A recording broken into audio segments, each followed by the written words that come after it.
soldiers from the sky, fearless men who jump and die, men who do just what they say, the brave men of the Green Beret, silver wings. Welcome to the United Constitutional Patriots radio show with your hosts Johnny and Chuck. I will now turn the mic over to Johnny. Johnny, here's Johnny. Go ahead, John. Thank you, Pete, and welcome to the United Constitutional Patriots radio show, America's True News. Tonight we don't have any cues. There was none posted over the last couple days, and we do have a very special guest tonight. Her name is Shawna Cox. She was a young lady that was in the vehicle when LaVoy Finicum was murdered by the FBI. She's the one that also helps. They were shooting at her. They were trying to kill everybody in the car. And she was with LaVoy right up until he was killed. And we have her as our guest. She's going to tell the truth, the whole story of everything that went on. And she's going to fill you in on other things that's gone on at the same time. Now, keep in mind, folks, the news that we give is it's vetted, and we use eyewitnesses. We do not stop them from talking or telling their story because we don't want them to forget something or leave anything out or lose chain of thought. We are doing everything we can to expose what has happened to LaVoy Finicum, his wife Jeanette, his family, and the victims of this out-and-out murder of LaVoy Finicum. So what I'm going to do, Shawna, I want to welcome you to the show. It's a great honor to have you. We appreciate you. And I'm going to let you take it from there and just take as much time as you need. Let out everything that you want that the public needs to know. And again, we appreciate you being here. I want to thank our staff that is here tonight.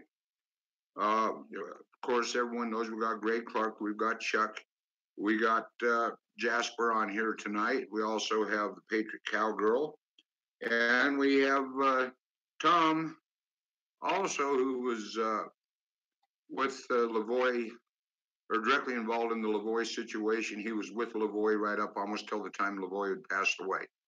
So I'm going to turn this over to you, to Shawna. And Shawna, just go ahead and just tell anything you want to tell on this whole situation. And God bless you, and thanks for being with us. Well, I appreciate this opportunity. I don't really know exactly where to start, but I think that maybe on the January 26th, it kind of led up to things as when we got to the refuge, that we were trying to teach the ranchers about their constitutional rights, because we were trying to help the Hammonds to have a redress of grievance. We had petitioned the government. Ammon had put out this, it wasn't just Ammon, but it was a number of people that were helping him. And they put out this petition of redress of grievance for the Hammonds because they were being resentenced back to prison after already serving their time. And we felt it was double jeopardy and that it needed to be addressed. And nobody was doing that because that's your First Amendment right. And when nobody listened, in fact, one of the commissioners told us, they came to the refuge and told us that they had been instructed not to address it, to not do anything but to be quiet. And that had come down from the federal government and from Stephen Grasty. They were told not to answer our redress.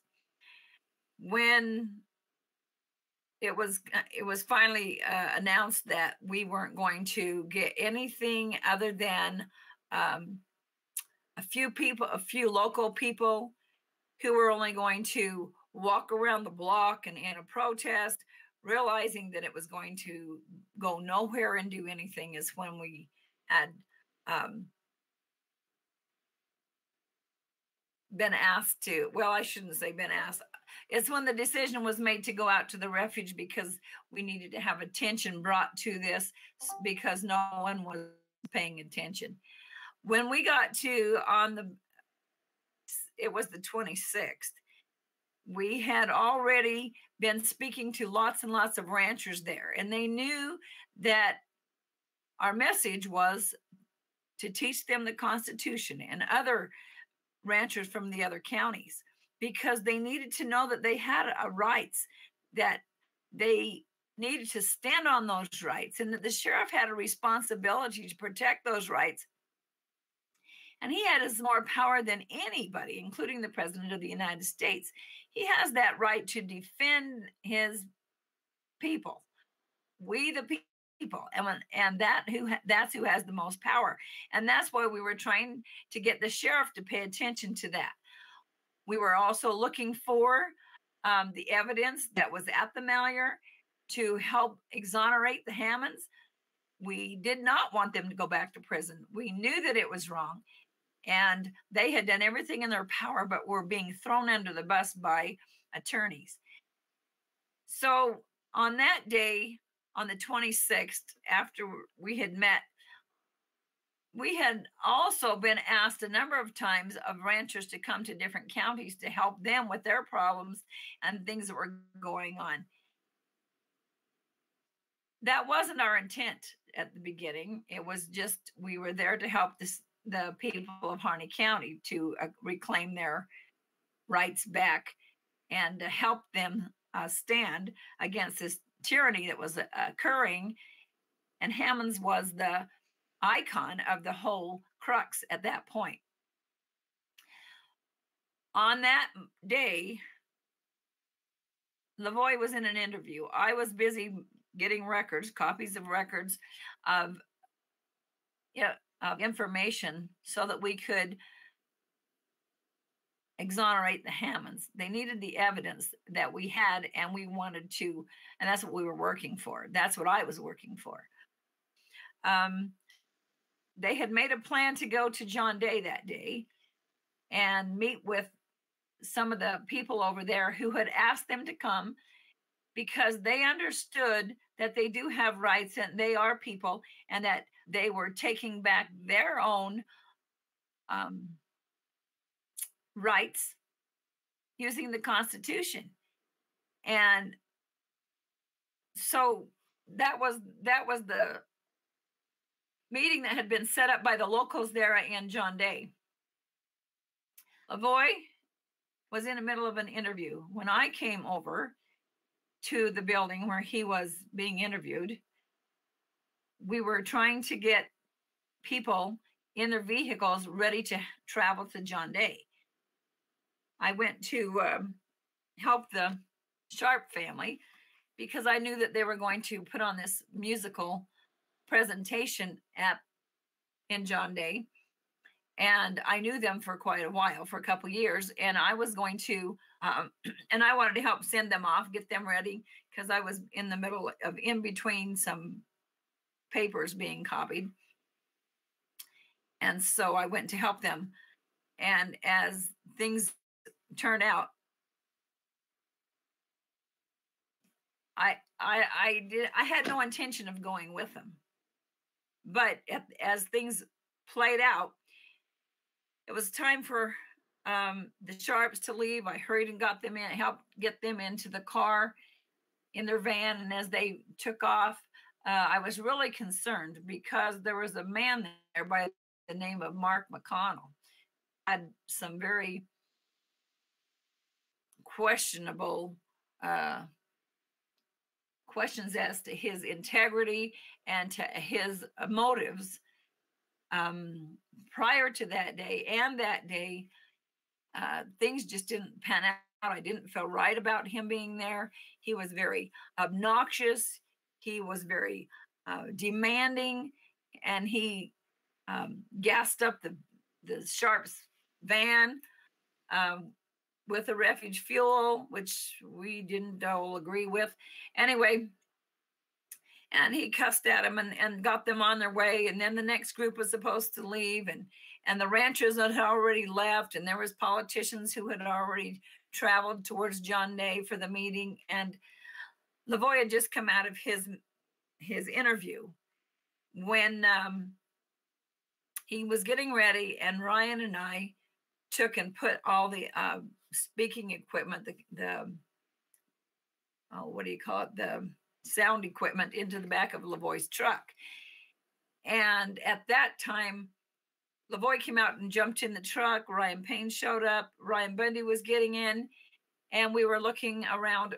Well, you have to back up to the Sharps. When we were putting them into the van, we were missing 2 children, and the youngest one and the oldest one. And Victoria had just shown up there the night before. It was her 18th birthday, and she had just finished graduating from an EMT class. So she was down into the shower, and Stefan was also down there. He was 5, and we had to send someone down to pick up Stefan and put him in the van to leave with his mother because Victoria was still in the shower. When they got into the Lavoie's truck, because he left after they did, we had to wait for Victoria to get there. And then the guy who was supposed to do the filming, which was David Fry, he wasn't there. We couldn't find him, couldn't reach him by telephone. And so I said, okay, I will go with you. And I put my stuff down, took my camera out of my car so that I could videotape the Sharps. And I jumped into the back seat of the truck, abandoning my operation, and took off, not knowing where John Day was. I didn't know how far it was away from where we were, and thinking I will be back because I was getting ready to go home that night when my replacement showed up. And so I was, so as we left the Refuge, I was busy on my phone, and I was texting everybody, telling them that I'm sorry, I couldn't help do this right now. I will be back. I met people at the top of the Refuge who were bringing food in, and I explained to them that I'll see you tomorrow. We are, but I can't give you a tour right now, and those types of things. So we were headed out. Lavoie was driving. Ryan Payne was riding shotgun. And so there was Ryan Bundy. Victoria was in the middle, and she had wet hair, and so she was kind of tired because not having much sleep the night before. And she leaned over and was sleeping on Ryan Bundy's shoulder, and I was working my phone trying to text everybody. So when we got out into the middle of the forest, which was about 30 minutes away from where we had left, I noticed that we were in the tall timber. And when Lavoie and Ryan Payne look up and say, oh, it looks like there is like he said, it was I can't remember now, a road stop, but it wasn't a road stop. He says, it looks like it's an ambush. And so as I looked over to the right, we could see all of these vehicles. There was a lot more than 6. When they said there were 6, there was a lot more than 6. There was a whole trail of these vehicles, but that nothing said police. We couldn't see anything like that, but we could see this whole train of them moving along towards the highway where we were. And that's when Lavoie said, it's an ambush. And we've got to get to the sheriff. So they pulled out behind the Jeep that was following. So Mark McConnell was driving the Jeep, had Buddha and Ammon were in McConnell's Jeep, and they were following directly behind us. And this convoy pulled out behind them. Well, it was hard to see everything because we had a camper shell on the back of Lavoie's truck, and we'd been through these dirt roads. So there was a lot of dirt on the windows. Plus it was kind of tinted orange, the windows. And so it was really difficult to kind of see out. But, and maybe that was from the dirt. But as we were traveling, Lavoie wanted to know why that the Jeep was pulling over, because he was saying, why are they stopping? They shouldn't be stopping. We've got to get to John Day. We've got to see the sheriff. And he was very nervous. And he said that that we needed to keep going. Well, Ryan Payne, after the Jeep pulled over, Ryan Payne said, you better stop, because we could see the lights of the vehicles and really deep snow at that point. And it was hard to tell. I couldn't see any colored lights. All I could see was flashing white lights off of the snow. And Lavoie went a little ways, and then he stopped in the middle of the road. He did not want to go further. He wanted to go further. He didn't want to stop. And his leg was jumping up and down on that brake pedal. And he was kind of arguing back and forth with Ryan Payne. And Ryan Payne says, no, you got to stop. So he stopped. And as they were arguing, Ryan Payne rolled down the window and stuck his hands out of that window. And at that moment, I saw a flashing red dot laser was circling around right there, and it was on the mirror and on the side of the truck. And then I heard that bullet hit the metal. I heard the pling, and Victoria had woken up at that time, and she too, all of us saw it, and we heard it, and we jumped because we knew we were being shot at. And Ryan coils back into the truck, and I asked him if it hit him. And he was like freaked out. And he said, they're shooting at us. And he and Lavoie exchanged some words. And then Ryan Payne jumps out of the door with his hands up. And there's lasers all over him. And I was afraid they were going to shoot him. And he said something about there's women in the vehicle.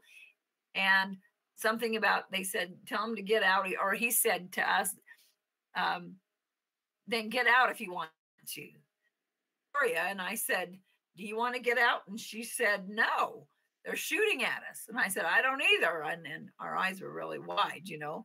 And at that point, Ryan starts walking back towards whoever the guys were, because we couldn't, like I said, nobody approached the vehicle. I couldn't hear what they were saying. I don't know who they were. But I had seen those types of unmarked vehicles at the Bundy Ranch in 2014. And it made me very nervous because we didn't know who they were other than, and they hadn't identified themselves. So we're looking for phone numbers, trying to call for help. But we had absolutely no cell service. I was speaking on my phone just prior to that, just shortly, leaving a message one day that we were going to be there at 6 o'clock and that they should come and listen to this concert. Well,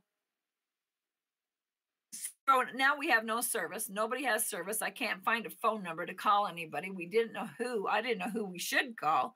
I only knew a few names that were supposedly the 3%ers or the militia or somebody that was supposed to be on the outside watching over us so that we weren't going to be harmed. And we had no reason to really think that we were going to be harmed because we had left that refuge many times to go into town and get the mail and get groceries and get haircuts and eat out and all those types of things. And people were coming and going constantly for 3 weeks. So we didn't, or more than 3 weeks. So we really didn't suspect any great imminent danger other than the media had left. When the media left, that was a warning sign to us that some things were beginning to stir a little bit more. Things were beginning to change, the attitudes change.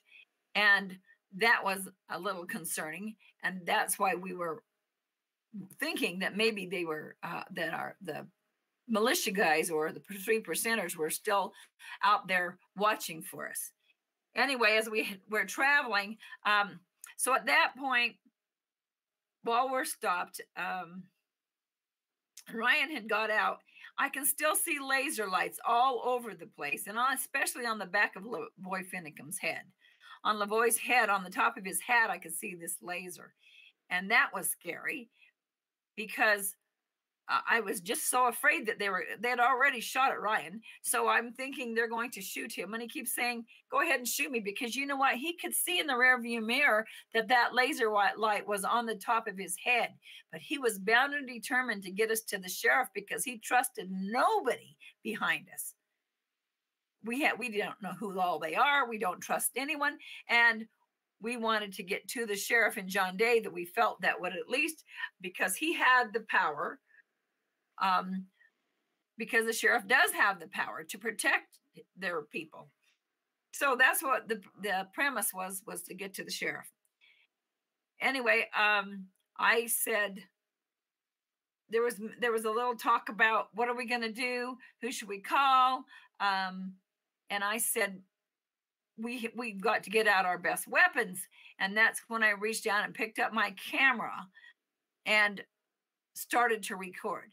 And I recorded because that was the most power that we have is the graphs and videos. And that's what we learned at the Bundy Ranch, that the more we talked to the public, the safer we were, because the more people that showed up, the more power that we had. So we knew that the power is in the people, and we needed to make sure that these things are documented, of the things that were occurring. And so that's why I turned on my camera. And eventually, when I said that, Ryan Bundy also turned on his cell phone, but I was on my camera. So I was still trying to reach people, trying to get some kind of service with my phone. And you can watch the video, you'll see what happened. I honestly, things went by really quickly. It seemed like I really didn't know the exact amount of time, because when the conversation that went back and forth between Lavoy and Ryan and whoever was behind us, and I asked Lavoy how far we had left to go, and he tells me 52 miles. Then I started to rethink the situation. How are we going to make it to John Day if we take off on these icy roads and these people are behind us? So I say, what are they going to do? Shoot out our tires? And so he was bound determined that we needed to get there. And we did not want to get out because we were sure that we were going to be shot. And that's why we remained in the vehicle, and our best bet was to get to the sheriff. So that's why we were we were telling him, well, then if you're bound and determined to go, then we're with you, and go, go, go. Because the sheriff was our salvation. Anyway, that's when Lavoy takes off, and I'm still trying to reach on the phone to get any kind of service. There's no service. And just as we are coming around this bend, and it wasn't very long. I mean, just a short few minutes, just a short minute or two, because we'd only made it down around the corner. And just then Lavoy says, hold on, there's a roadblock. And I looked up just in time as he swerves to the left, and all that icy snow comes flying and fanning up over the top of that right front wheel well, and sprays up over there. And I look in my side window, and I can see the roadblock, and they're right in my face at that time, because I'm on the passenger side rear seat, and I can see them. And as we swerve off into the snow, Lavoy is saying, hold on. And we came out across the left, and I did not see the guy run out in front of the vehicle. But for some reason, Lavoy cuts it a little bit to the left, and we went into deeper snow. And then we're high centered. And that's when we're stuck. Lavoy immediately jumps to his feet, trying to push open the door. It was so heavy. We're sitting at a slant. He can't get it open. He uses both hands and then pushes it. I remember distinctly, even though my video camera is rolling, I am not looking through the little glass in the back. I can't see it. I'm holding it up above my head.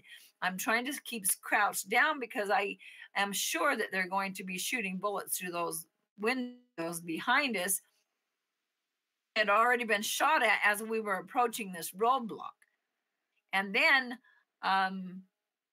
it was amazing to me that they didn't shoot him at that point, at Lavoy. And so then we see as he's jumping out into the snow, there's this pause as he jumps, and at that point shots are being fired, and the glass is breaking in the back seat. Lavoy jumps into the snow and starts running away towards the back of the truck.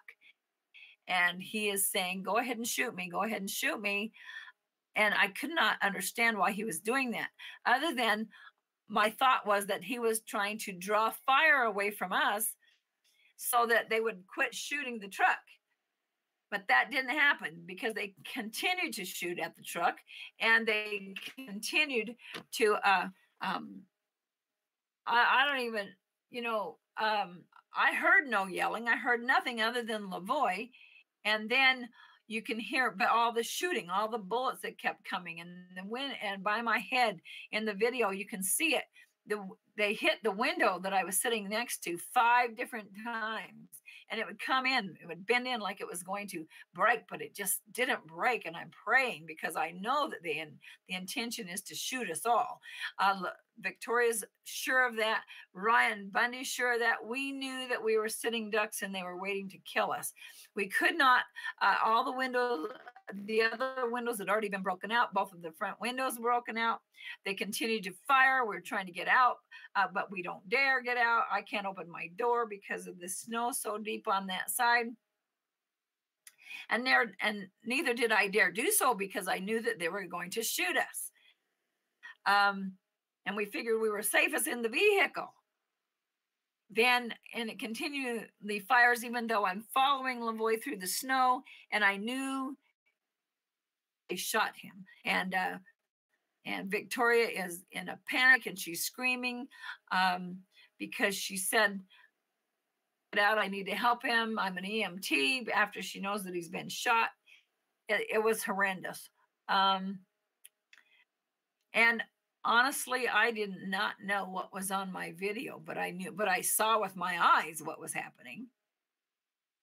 And when they told us, well, when they finally stopped, we had been screaming for a while to let us out. Victoria wanted out, and we wanted to surrender, and she wanted a white flag so that we could get out of the truck. Anyway, at that point, I was afraid for Ryan Bundy's life because I was thinking that they were going to shoot him more. Absolutely, he had already been shot in the arm. I didn't know exactly where he got shot. I just knew that he got shot as soon as we stopped, and that the glass on that back window was broken at about the same time. So I knew that he had been shot. But I didn't know until we got out of the vehicle, because I was trying to get Victoria to go first. And you'll see that in the video. I wanted her to get out because I figured if anybody was not going to shoot, they would not shoot her. Because I believe that they did not know that us 2 women were inside that vehicle, because we never got in except until the last couple of minutes. And it was never the plan. They had no idea we were in that vehicle and that she was getting out. And I wanted her to go first. I believed that they had intended to kill Ryan, but the last thing that they would do would be to shoot her girl. So I tell her to go first. They tell her to stay in, so she can't get out, and they want Ryan to come out. So he does, and then they arrest him and take him to the top. Then, of course, Victoria, they take her out, and I have to shut down the camera at that point. You get out of the vehicle, here's the thing that I see, which is which isn't recorded. Now that's the sad part, because this is the part that people don't understand. Number one, that they didn't understand that we got shot at first. Then this time when I get out of the vehicle, I can hear the engine still running. I know that this truck transmission, which tells me that it is still in gear because the rear tire is still turning, spinning through the snow, and I can see that a block of ice has formed under that rear tire. And being a car dealer, I know a lot about vehicles. And so I wanted to know, I was wondering, and the motor was still running. So I knew that the truck that nothing had stopped the motor and that we were high centered. That's when we got out. I mean, when I saw that, I'm trying to be careful not to slip because I have a broken foot, and I was trying to be careful, trying to follow through the tracks of the truck through the deep snow. As I slid out of the truck is when I noticed those two things. The headlights are still on, the truck's still running. I knew it was in gear. And I look over and I can see Lavoie laying in the snow. What was confusing to me was when he was running away towards the back of the vehicle, I can't say running because the snow is about like 3 to 4 feet deep, and he's trying to hop through it with his hands up. So I don't know how come at this point he's turned facing like he's coming back to the truck, and he is now laying on top of the snow with his back on the snow, his face towards me. And I can see him with his outstretched arm. He had his hat on, his glasses. At that point, I knew that he was deceased. Well, I was sure they had already shot him because I heard it. And then, but I knew for sure at that point he was gone. And I start walking up and I look up, excuse me. And so I look up and I look into the trees, and there's all these pine trees.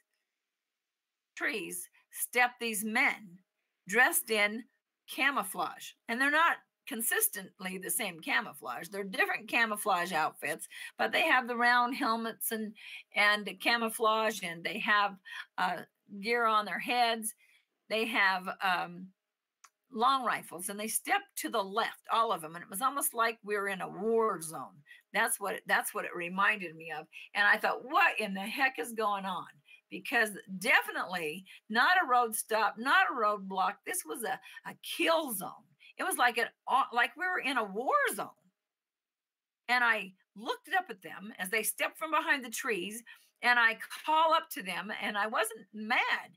I said, "You have killed an innocent man, and all of you will be held accountable." And that's what I was saying to them as I'm trying to walk up through that trail where the tire mark going back up to the highway. When I get to the top of the road, and I kept telling them along the way, because I had my hands up and set the cameras and everything, left it in the truck, turned it off, and as I'm walking up this hill, they're yelling down at me, "Who else is in the vehicle?" And I said, "No one."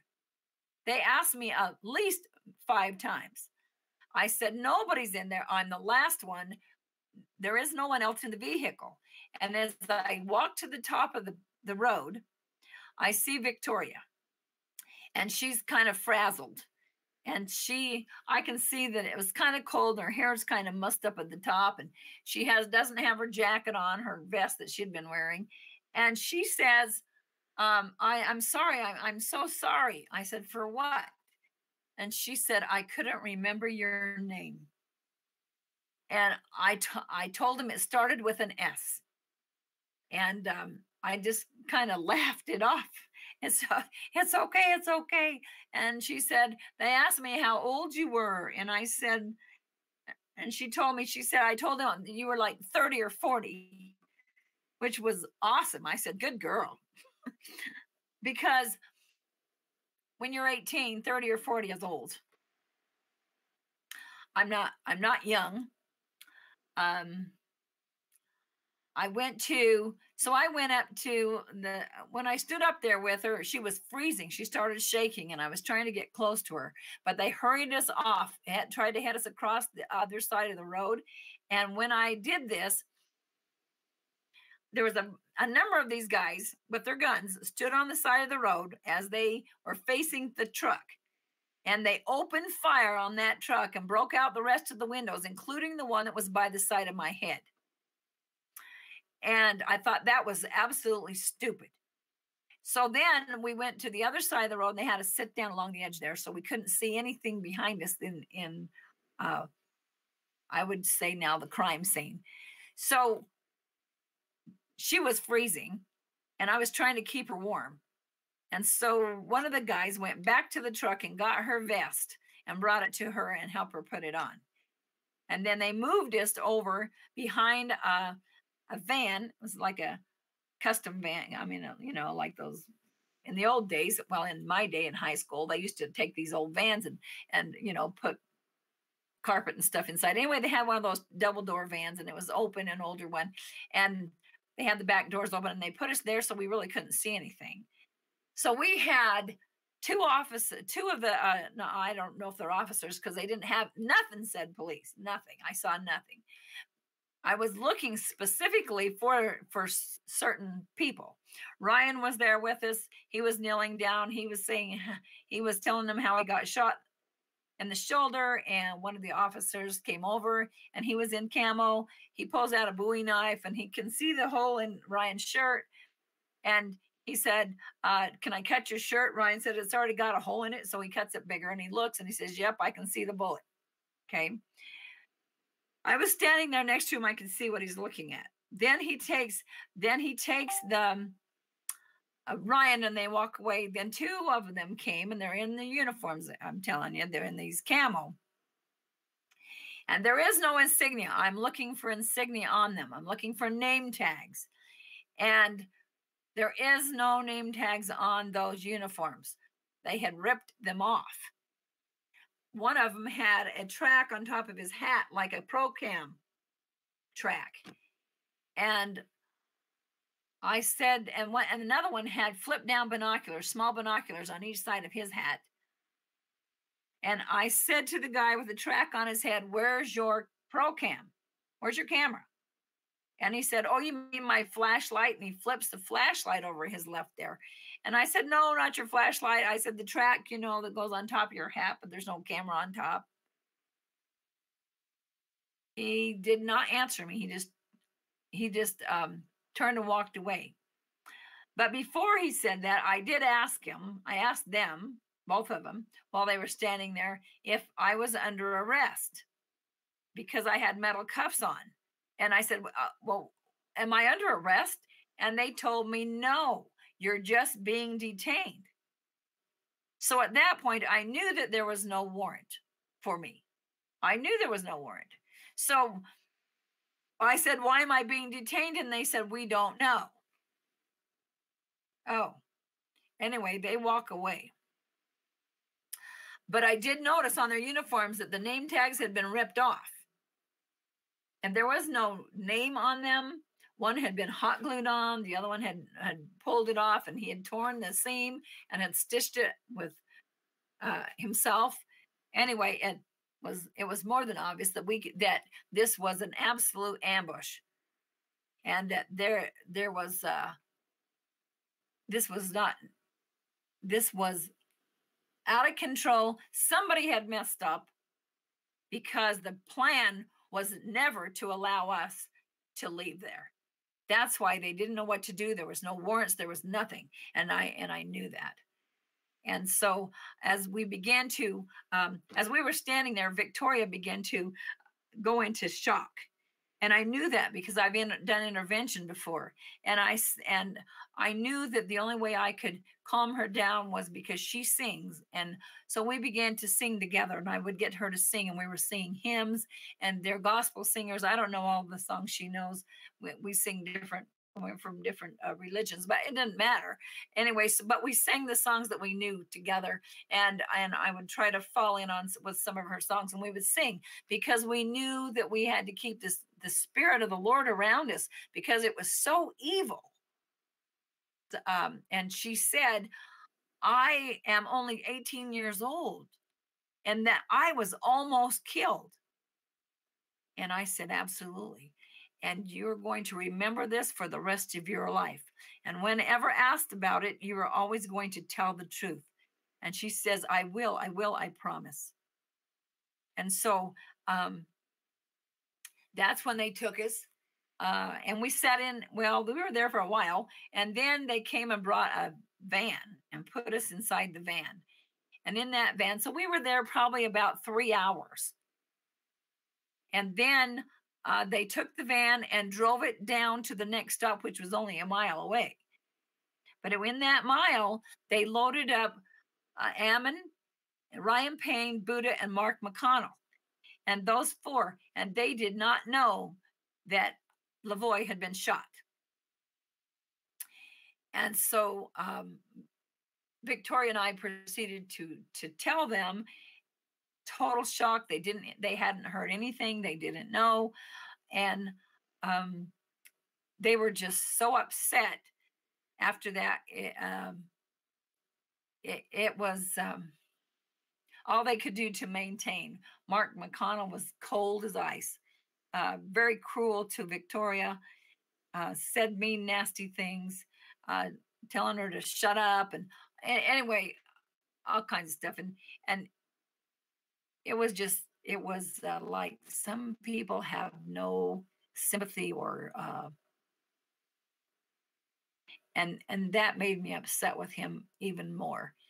And all he was ever worried about was his $50,000 Jeep that he had mentioned over and over and over the day before. So then that makes me wonder, who talks about the price of their vehicle? Everybody I know buys vehicles. I mean, Lavoie's vehicle costs more than that. Why is he making such a big deal about a $50,000 Jeep? And usually that's from people who don't have money that all of a sudden, or it was a gift, or it was something that he got. And that made me really think about what the case was. And then when he didn't show up in Portland that night, after they did arrest us, Victoria doesn't show up, Mark McConnell doesn't show up, then 2 and 2 started to add to 4. And I was upset because at that point we knew that that something was wrong. We knew who it was. And I was grateful that Victoria didn't come, but I was worried about her because I didn't know, with her being to men, what was to become of her, because I didn't know where her family was. I didn't know what happened at the meeting. And they took us all the way to Portland that night. So we didn't get there till like 3 o'clock in the morning. We didn't, after they got us booked in, and we got up the next morning, and immediately they booked us. We looked terrible after being shot and gassed with all that. They put all over us, and they shot into the vehicle. So all I can say is, when Ryan Payne said to me, "Why are they taking so long?" Because we'd been sitting in the vehicle till 9:30 that night. It was pitch black outside. There were officers. There were people running everywhere. In the headlights, the roads were all blocked off by vehicles as far down as you could see. And the light, there was, I mean, I can identify a number of those guys because they were running back and forth all the time, and like they were lost. The chickens with their heads cut off. They did not know what to do. They didn't know what to do with us. That was not the plan. And Ryan Payne says, "Here so long." And I said, "Well, it's mentioned what to do with us." And that's really, and from there on out, it began to be apparent to me exactly what was happening, because I have been through this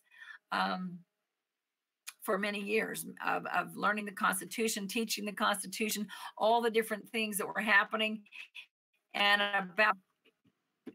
I knew what the Clintons were doing clear back in 1995, and of them usurping the land of the ranchers for the minerals and for power, and because of and then the uranium one, the chemical resources, and all the information that I had discovered that were also everything began to tie together. And that's why I knew that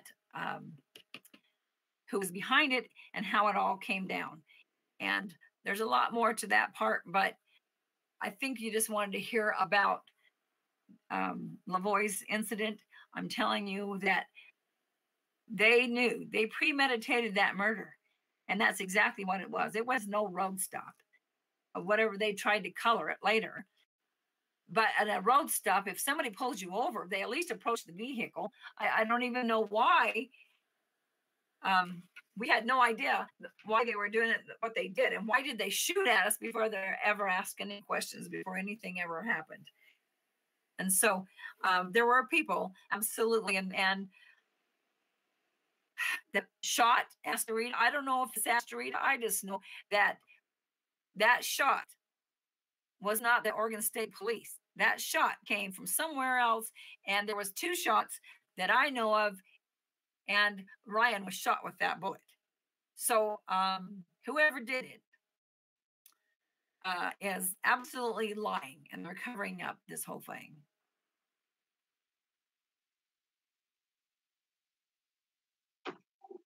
You know, Shawna, you went through hell, and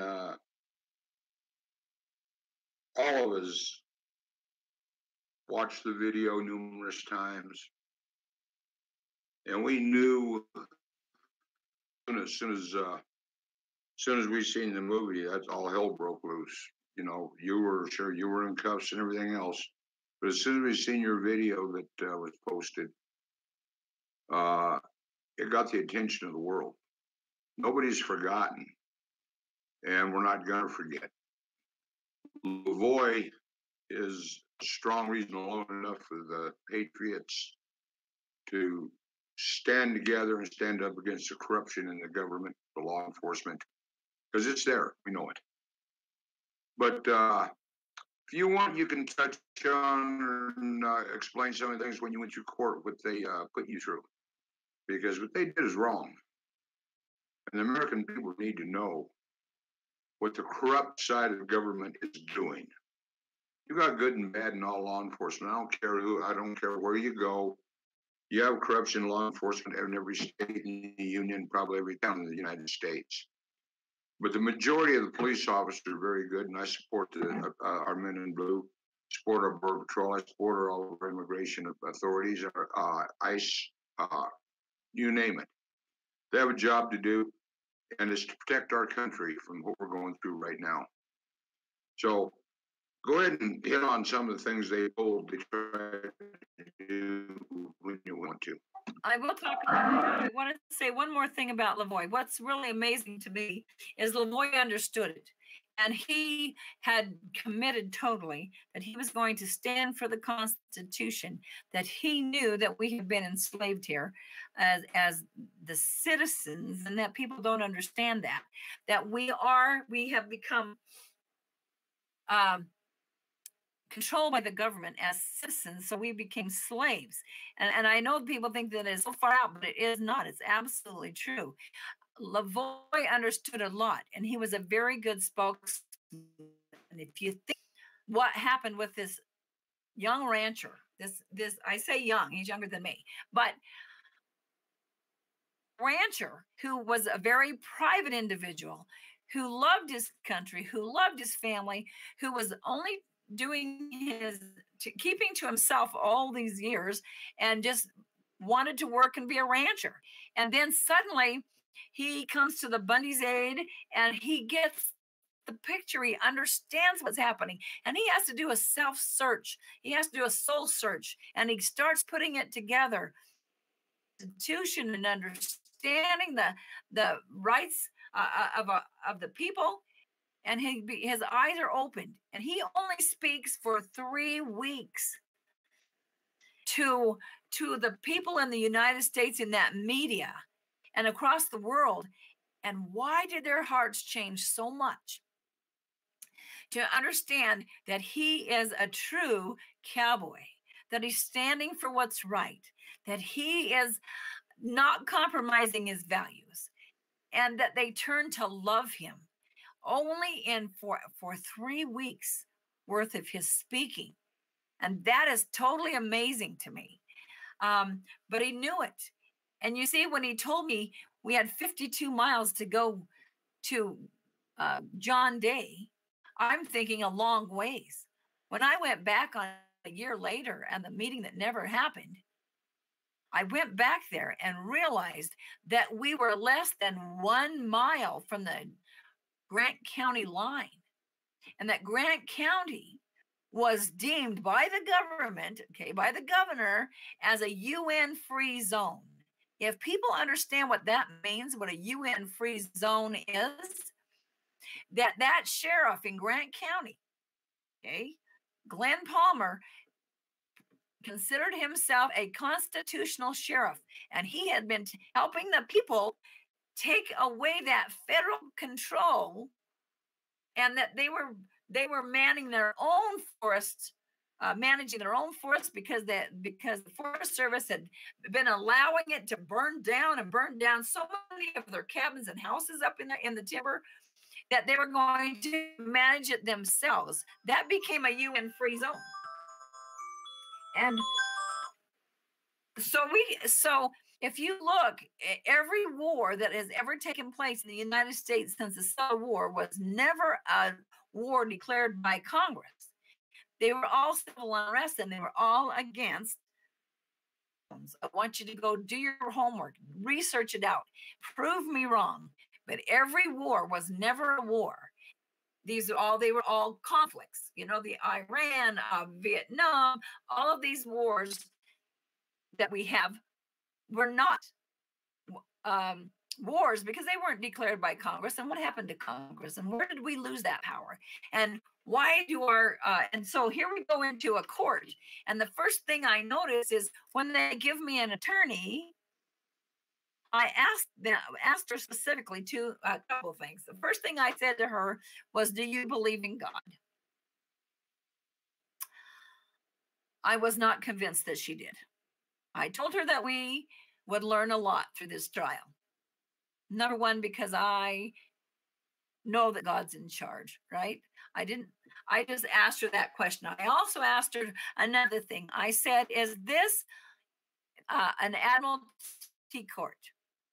She absolutely denied it. But I said, look at the flag in the courtroom. And she denied it because, see, I think she's young and she has no idea a little bit. They're sovereigns and we're all crazy and we're conspiracy theorists and blah, blah, blah, blah, blah. And so they demonized the people who know the truth. And that's really unfortunate to the American people. You tell the truth when people think that you're all a bunch of crazies. We're not crazy. The truth is out there, and we have to disclose the truth and teach the people the real truth. That's what my mission is to save the Constitution. That's what our mission is. The Bundys, they're standing to defend and preserve the Constitution. And there's so many through this court, that don't even know what an oath means. They don't know that you're going to uphold this Constitution. If you took an oath to something, that means you took an oath to God that you're going to do something. How can you possibly do it if you don't even know what that Constitution is? If you don't know what it stands for, how can you take an oath? Because that oath says nowhere in it to uphold statutes code. To know what the Constitution is, you've got to teach. We have to teach the people and our children so that they will understand. And we watched this happen in court. We weren't even allowed to bring the Constitution in. Ryan asked if he could hand each of the jurors a constitution, and they weren't even allowed to bring him in. Audience could bring one in with it in their pocket, because the judge says you will, to the jury, to take an oath to follow the judge. And the judge says to them, you will follow the law as I interpret it to you. Are we all stupid? We can't read the Constitution that was written for us. Anybody who couldn't read very well would be able to understand the Constitution. The law says the real law is do no harm. We got to go back to the scriptures, right? Because that's where it all starts. The law of Moses, the law of God. And the law of God says do harming people, then you owe them restitution. Then you have to make it right when you do something wrong. Of legalese speech in a courtroom where nobody can understand it, that we have to pay somebody to be able to speak for us in a court. We should be able to defend ourselves. And they didn't allow us. They tried everything in their power to scare you and to be able to, they would threaten you with all kinds of things until they would break down even these strong guys after they leave them in there for a long time, and then threaten them with years and years of incarceration and terrible food and the horrible things that they did to them in jail, and they'd starve them and chain them up and throw them in the hole, and they were in, it was terrible. The stripping and strip searching and all this awful stuff was before they were even found guilty, and they get them to plea out. That's how they're winning in the federal courts. They get them to plea out. And I could see this happening, and it was devastating. And so I have a very difficult time, because men that are in these courts, that are police officers, they need to know the Constitution so they can stand up for the things that are right. That's where I'm coming from. They need to know, because the truth is they aren't going through the motions, and they're following after these leaders blindly because they're getting paid to do it. And they say it, well, I'm just doing my job. Wait a minute. That's what happened in the time of Hitler. All of these brown coats were just doing their job, as they would incarcerate people, they beat people, they killed babies and threw them into fires and pits and the ovens. They were just doing their job. When do you take a look at your own conscience? When do you read the Constitution? When do you ask God, what's the truth? And then have the guts to stand up and say, I'm not doing that. Okay, so maybe you lost your 501k or 401k or whatever it is you got, or retirement, or your job, or your government pensions, or your handouts. Up and say, enough's enough, and I'm not party to this.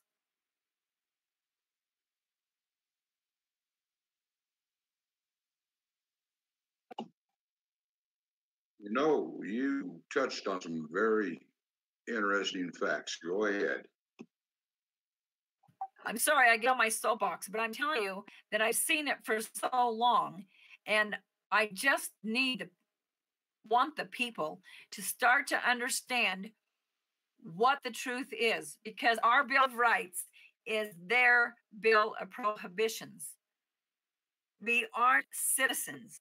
If you are a citizen, you became a slave, and you need to understand the history of how that came about, how they have made America, not America, but corporate America, which is a corporation, and want you all to incorporate. And we all became corporations, and that's how they have power over you. So if you become, so you have to change and go back to being the people that we are, to be people of the land, that we are we the people. And I am one people of we the people, and each of you are one people of we the people. That's where we unite, and we have to stand on truth. That's how we take back rights, because these are God-given rights. The government can't give them to us. If the government gives us all our rights and our privileges, they take them away, and we have nothing. Thomas Jefferson said it correctly. So did George Washington, Benjamin Franklin. All of them knew that if we don't defend our liberties, we have none. And the Constitution says to our lives, our liberties, and our properties. Okay, so why property? Because property is what makes us wealthy. Every single thing we have comes from the land. If we have a piece of property, we can eat, we can build a home, we can exist and survive and in peace. And if we don't, it'll be like all the other countries where the king owns all the land, and that's why they left and came here in the first place, because that's called freedom. So if we want freedom and liberty, then we must protect our property. And that's why it's important that's happening to these ranchers as they take away their land, which is their income, their resources to provide a living. There are many ways that we can survive as long as we all have our properties, and people need to understand that. That is very true. One thing that I want to point out, it's a good example. And America hates him. I've never hated no one in my life, but it's a man that I do hate. He's a traitor. He was a president, or he had the name of a president. Now he's in Africa, and he has ordered that all white people, white ranchers, to be murdered. That is exactly what they are trying to have here, where they can just walk up and kill you. And this is what we're fighting against, for the freedom. Constitution is our strongest stance that we could have. And I agree with you, Shawna. Shawna, you brought up a lot of subjects that I wish we had time tonight to cover all of them. I'm going to invite you back on this show if that's okay with you, because you got a very strong message, very vocal about, which I love. And I think every listener that we have tonight and every American that hears what you have to say, you touched on things that and explained them in ways that reach inside of a person. Is there anything else you want to cover? No, but I really appreciate it. I'm telling you, there is a lot to learn if we can educate the people. That's what Thomas Jefferson said. It isn't by fighting that we win. It's by educating the masses. We have to teach them what their rights are and what the Constitution stands for and how we go back, taking back that power that we have. I'm telling you, the power is in the people, and together and united we stand, but divided we will fall. And that's the whole premise of them, is to divide us, to pit one sect against another, one race, one religion, whatever it is to pit us, man against woman. It's insane. And we have to unite together, and we have to follow God, because he's told us that if we're not moral, we can't, this Constitution and this land won't exist.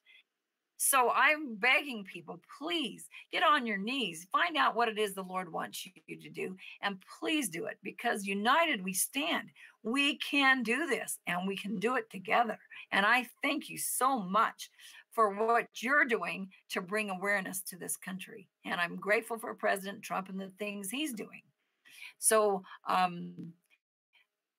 that's all I can say. Thank you. Thank you, Shawna. Like I said, I'd like to bring you back, in the very near future, and let you educate a few more, if you don't mind. Be happy to do it. Thank you, ma'am.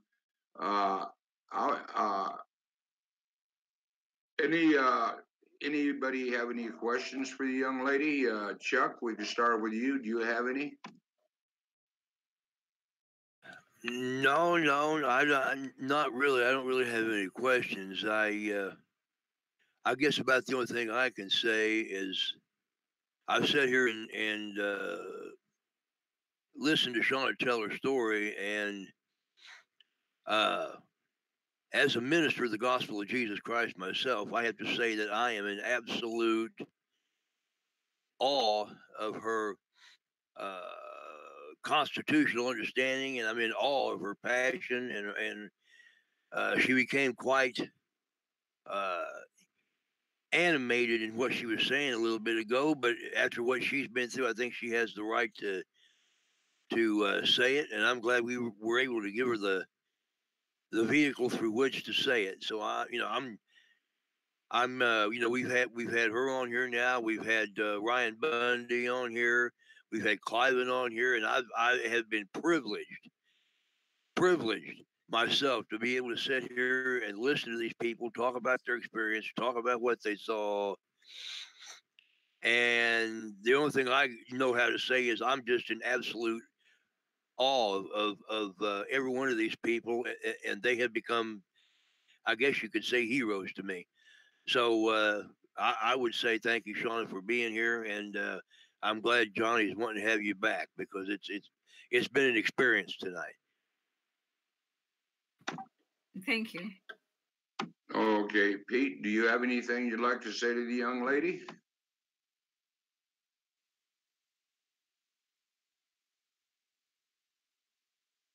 I don't think we understood what you said, Pete.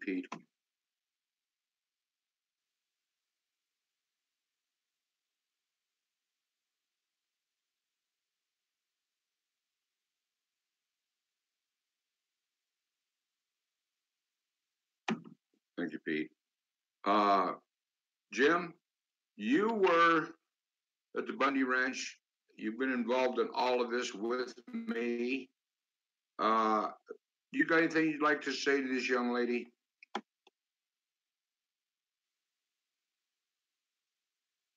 Jim, did you fall asleep on us again?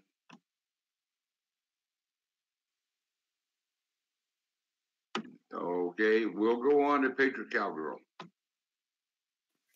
I just want to say that I met Shawna in Oregon during the when she was on trial. She's an honorable woman. She's an honest woman. She loves God. She loves her country. You guys need to really listen to her. Take heed to what she has to say, because it's all truth. She's very educational. You listen to her speak. She's eloquent, and what an honor. What an honor to be able to have her on a radio show. And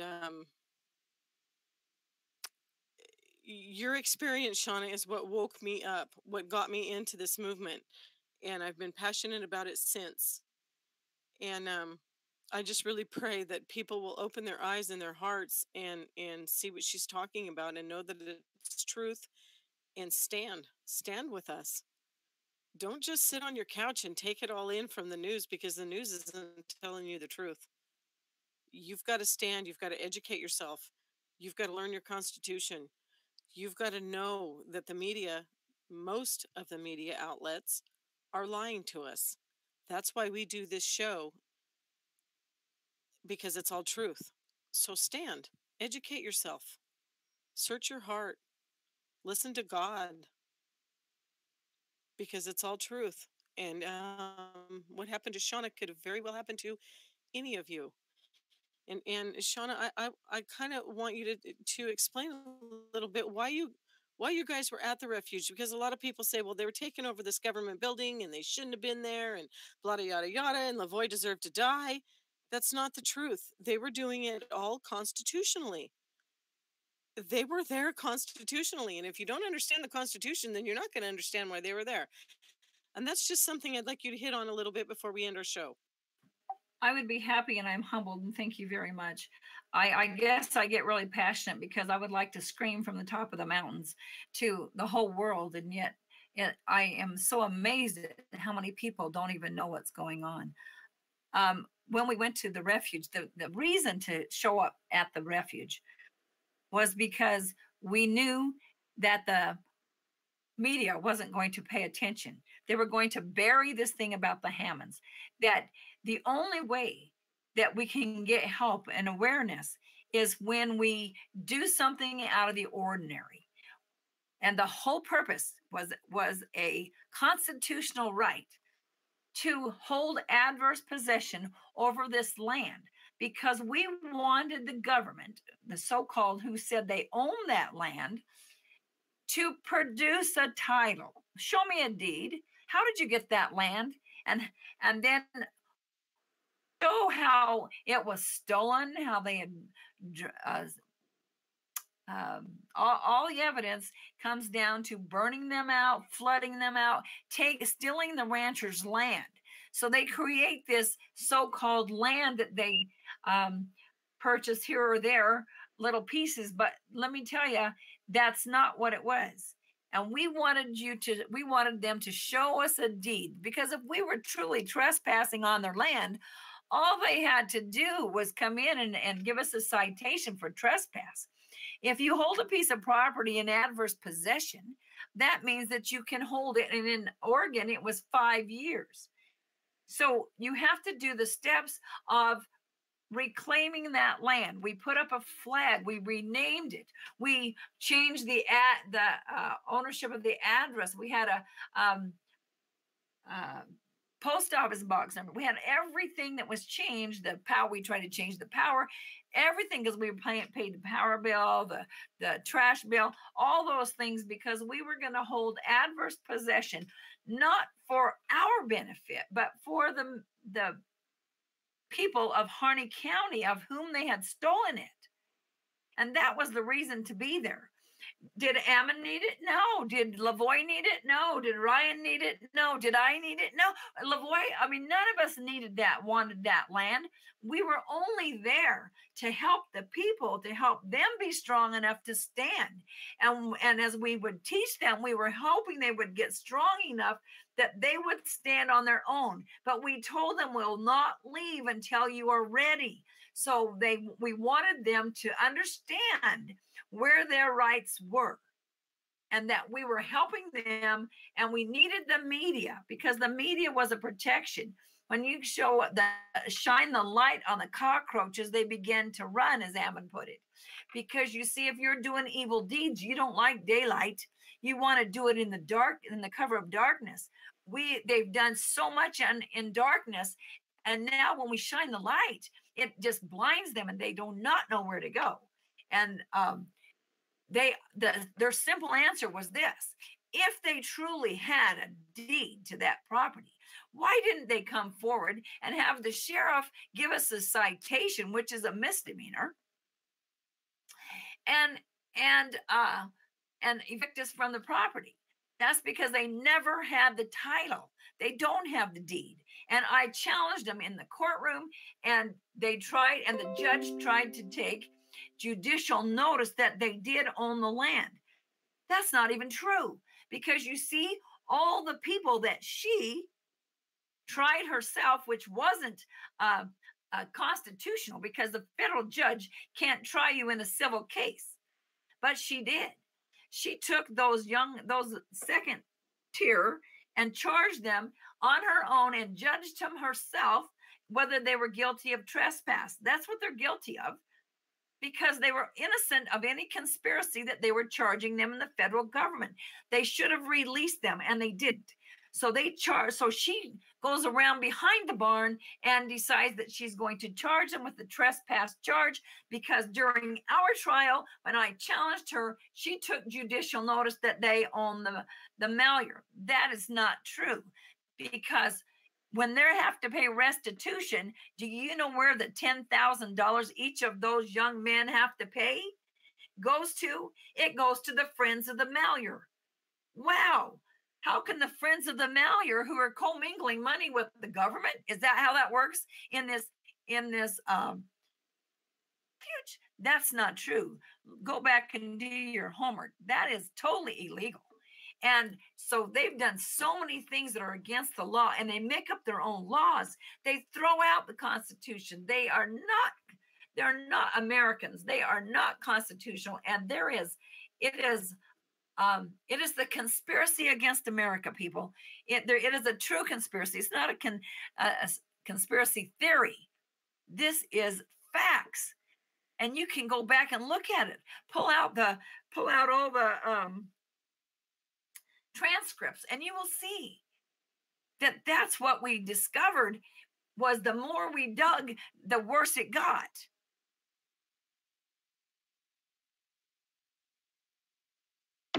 Wow. Thank you. Thank you very much. You know, I'd like to have the Hammonds on here also. I'd like to be able to let them come on and tell their whole story. As we know, President Trump did give them a pardon, and we're trying to get him to do the same thing to the Bundys right now, which Pete is the one working on that. However, okay, Tom, you got any comments to your friend there? Shawna, you know how I feel about this situation. I came to the refuge on the 3rd of January of 16.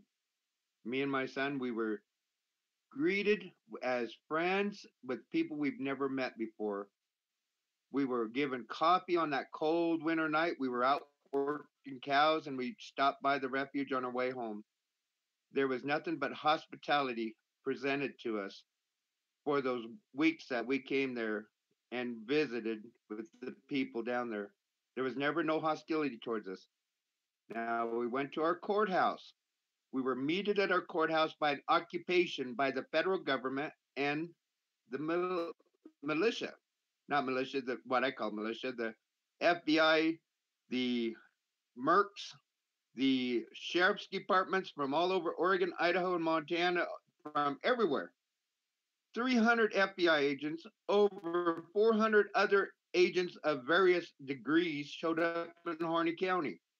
Showed up, as I always said, to dip their handkerchiefs. Patriots. These people pointed guns at us. They overran our county. They would stop in front of the school children getting on their buses and take a piss right in front of the school kids.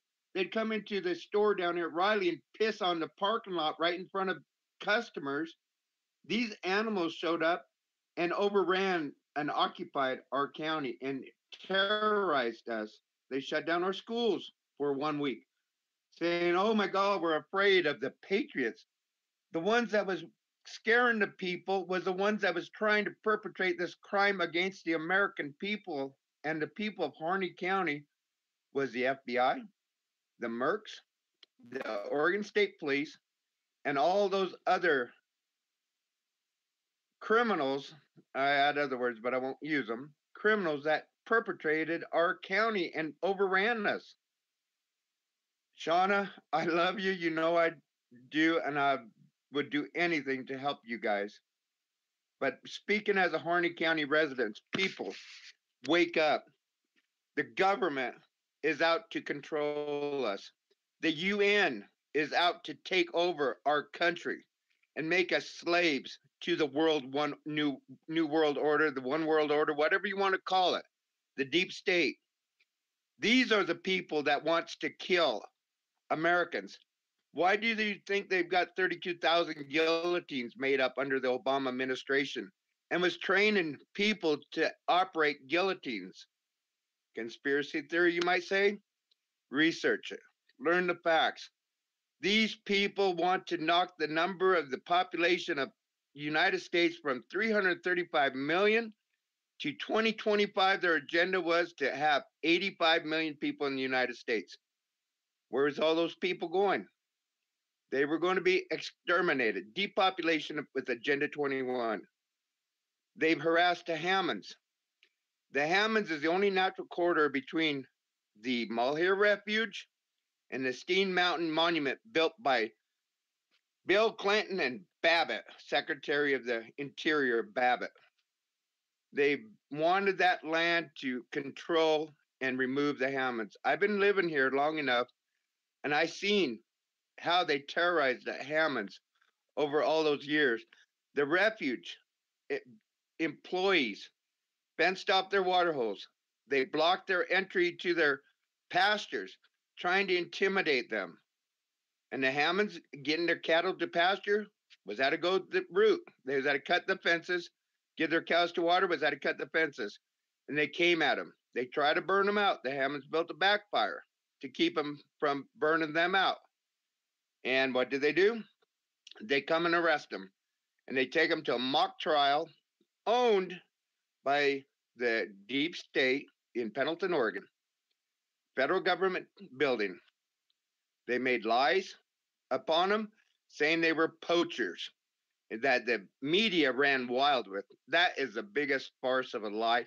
They fed more elk and more deer, more antelope, more wildlife from their hayfields with money from their pocket than the Oregon Fish and Game, the U.S. Fish and Game has ever fed.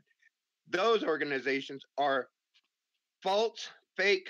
They do not take care of their animals. They do not take care of anything. The ranchers and the farmers are the one that built the wildlife that you see out here today. Shawna, I got to ask you one question. That question, you were 5 to 6 hours waiting for the warrant against you guys. There was no warrant whenever LaVoy was killed. He was killed as an American citizen with no warrants outstanding on him. Can you just touch bases on who signed that warrant? As I understand, it was a retired judge that they got in their back pocket that signed that warrant at the last minute. Well, the truth of the matter, there was never a warrant. They said that, and so they did things after the fact. There was a complaint written by Catherine Armstrong, and she was never even there. So how can she sign a complaint, which was done by Stacy Beckerman, was the magistrate that signed that, and it wasn't even recorded until January the 27th. So that wasn't there was no warrant. It was a complaint, but it was written after the fact. And on that complaint, when they gave it to me the next day, I understand about citizens and people of the land. They call, if you say you're a sovereign, that's unreal, but really you're American state nationals. But if your name is all in all capitals, well, here's what happened on the front page of that complaint that I received. It had Ammon Bundy all in capitals. It had Ryan Payne all in capitals. It had Ryan Bundy all in capitals. It had Brian Cavalier, and I said, who the heck is that? I didn't know Buddha's name, his real name was Brian Cavalier. Then it had John Ritzheimer, and I knew Ritzheimer was down in Arizona, so he wasn't even here. Why is it on there? Then it has Joseph O'Shaughnessy. He wasn't up there. I never saw him. And then it has me all in capitals, and it has Pete Santilli all in capitals. Now, wait a minute. He's media. He wasn't there, so why is he on this complaint? Then you go back to page 3, and on page 3 it says as they were looking into, and it goes through all the names again. Because I'm wondering, where's Victoria Sharp if this was a warrant, and where the heck is Mark McConnell? Oh, because now we know. But then we get LaVoy Finicum is right in the middle of all of our names, but guess what? It's all in small case. Why is that? Because I know now that they know what that means. Sovereign. He is deceased. They no longer have him. He is no longer their slave. He is no longer a citizen because he's deceased. And so his name is all in small case. Everybody else is still in capital. That was a telltale sign to me. One of the things I want you to do is, yes, Tom was there and he saw a lot of the things. We love the people of Harney County. There's awesome people there. There's awesome ranchers. They had such good hearts, and we wanted so to be able to help them, and that was our whole intent. If you want the truth and the facts, here's what you're going to do. You're going to go to a website called We the People commonlawgrandjury.com, and the facts are there. You will see 63 crimes right now that have most of the evidence that will show you, that will lead you to the truth and the facts. So there's more of it to come. We're trying to get everything out, but that right there is the website, that has this information on. It's a little bit difficult to follow sometimes, but stay with it. Do your homework. There's a lot of information there, tons. And it's called, and it's the truth, it's the facts. It's called We the People Common Law Grand Jury.com. I know it's long, but it's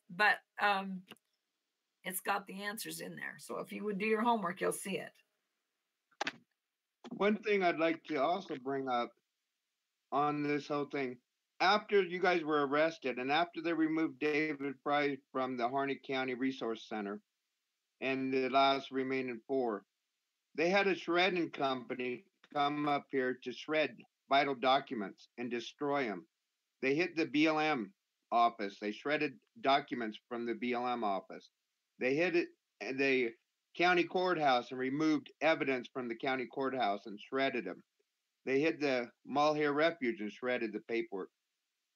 Why would they shred evidence? Why? Because it showed guilt by the government. And so they removed all evidence of guilt by the government in this case. People should wake up to that fact that the government is covering up evidence to protect themselves. Illegal as hell. Second of all, there was over 2 tons of food down there that could have fed the homeless and the poor in Harney County. They decided to throw it in the trash. There was a ton of beef down there, meat, that could have fed and give good protein to the citizens, poor citizens in Harney County. It was destroyed. Canned goods, it was destroyed.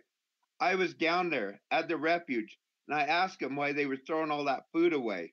They said, because it might be contaminated, which is bunk. It could have fed the people of Harney County, the poor, the destitute. They don't care about the people.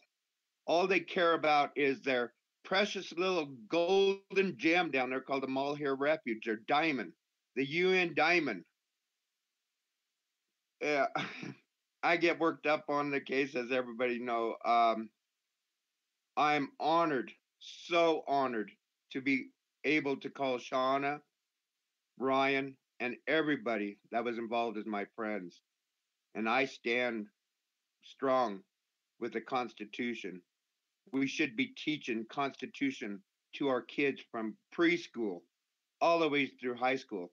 Our kids are growing up not even knowing what the Constitution is about. They can tell you more about Kim Kardashian and those idiots than they can about the Constitution. They have no idea because we've dummied down the society. We made the American people stupid as sheep to follow the shepherd, and the shepherd is their government that wants to control them and slaughter them when they're their time and useless. They become useless to society. People, you'd better wake up. The socialist idea they're preaching is exactly what you're seeing with Lavoie. They killed Lavoie, and they were out to kill the entire lot. And that was in there. Shawna, Victoria, Ryan, Lavoie, Ammon, and everybody else that was up there. They had one intention, and that was to murder Americans that was telling the truth, because they don't want the sheep to know the truth. They want to keep you dumb and stupid. You know, Tom, I agree with you, and thank you so very much on it. Okay, folks, and Shawna, thank you so very much.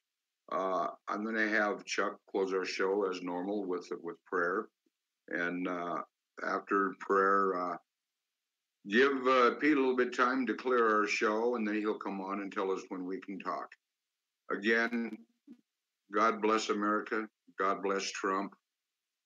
You folks out there, Trump is doing everything he can to give you your constitutional rights back. He's brought America back from his knees to standing up.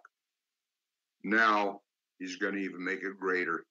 Stand behind him. Stand behind what he's doing. I know a lot of the people are saying, well, if Hillary's still running around out there, Obama.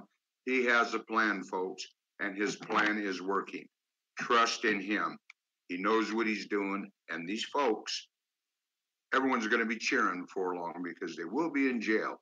He is cleaning the swamp. He's not cleaning it, he's draining it, and he's drying it. So all I can say is God bless America, and God bless everybody, especially our veterans and our soldiers that are serving in the military right now. Good night, folks, and you have a good evening. Go ahead, Chuck. Lord Jesus, we thank you for this another opportunity that we've had to come here and continue this great work that you've given us to do with this show and what we do here at United Constitutional Patriots. We thank you also, Lord, for this great guest that we've had here. We thank you for Shawna and for her passion as she comes here to tell her story, what she went through. And we hope in some small way that this will get the truth out to the masses. Somehow we might be able to stop this from ever happening again. We thank you, Lord, for all that was here with us tonight, all the hard work that these good patriots do each and every day to make this operation go. We ask you, Lord, to bless each and every one, to bless this show, to bless this work. And we ask you now, Lord, to continue with us throughout this night and into the coming days. Continue to guide us, guard us, and direct us. Draw us ever closer to one another and ever closer to thee. For we do ask it all in Jesus' name. Amen and amen. Amen. Amen. Amen. Thank you for tuning into the Constitutional Patriots radio show. Our next show will be on Monday, 6 p.m. Mountain Time and 5 p.m. Pacific. God bless all Patriots and have a great night.